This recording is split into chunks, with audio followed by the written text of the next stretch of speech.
My name is Julian Marion Acevedo. I'm one of the internal medicine residents in Mayo Clinic, Florida, and I will be discussing an upcoming article named Immune Checkpoint Inhibitor Toxicities in this upcoming issue in July at Mayo Clinic Proceedings. Immune checkpoint inhibitors are a new form of oncologic therapy that focuses on boosting the immune system to fight cancer. These drugs have been available since 2011 when the FDA approved ipilimumab for melanoma. Since then, multiple immune checkpoint inhibitors have been approved for over 14 different types of cancers. Considering the mechanism of action, these drugs are associated with toxicities known as immune-related adverse events, which are autoimmune-like toxicities. These immune-related adverse events can vary from mild to severe, and the features depend on the individual that gets it and also the organ that is affected. These toxicities can affect any part of the body. The most commonly involved organs are the skin and the colon. However, the central nervous system, thyroid, other endocrine organs, liver, pancreas, lung, or even heart can be affected.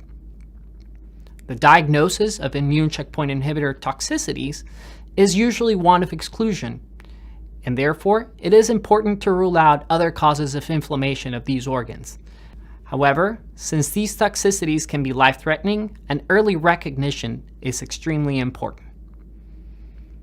Treatment depends on the severity of these toxicities. Mild toxicities are usually managed symptomatically and holding the therapy temporarily. Moderate to severe toxicities often require the use of additional immunosuppressive therapies. The most commonly used drugs are corticosteroids. However, sometimes other additional immunosuppressive therapy is also required. Also, when these toxicities are severe, stopping immune checkpoint inhibitors permanently is often indicated. The takeaway message of this article focuses on increasing awareness about these toxicities, that they can affect any organ, and that prompt recognition and prompt treatment is very important. Considering that the use of these immune checkpoint inhibitors is notably increasing, the occurrence of these toxicities is expected to increase as well, and therefore not only oncologists but other clinicians are expected to start seeing these toxicities more and more often.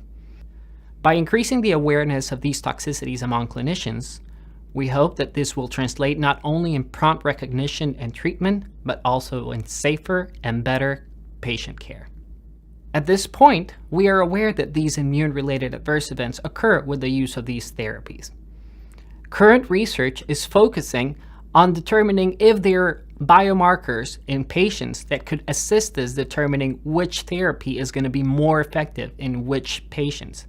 Also, with these biomarkers, we expect to identify those patients that will derive most harm. Eventually, with the use of these biomarkers, we will be able to personalize and combine different forms of immunotherapy for better patient care. We hope you found this presentation from the content of Mayo Clinic Proceedings valuable. Our journal's mission is to promote the best interests of patients by advancing the knowledge and professionalism of the physician community. If you are interested in more information about us, our homepage is www.mayoclinicproceedings.org.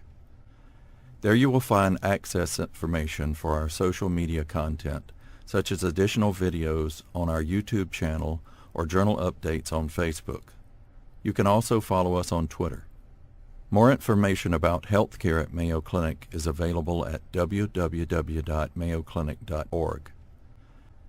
This video content is copyrighted by Mayo Foundation for Medical Education and Research.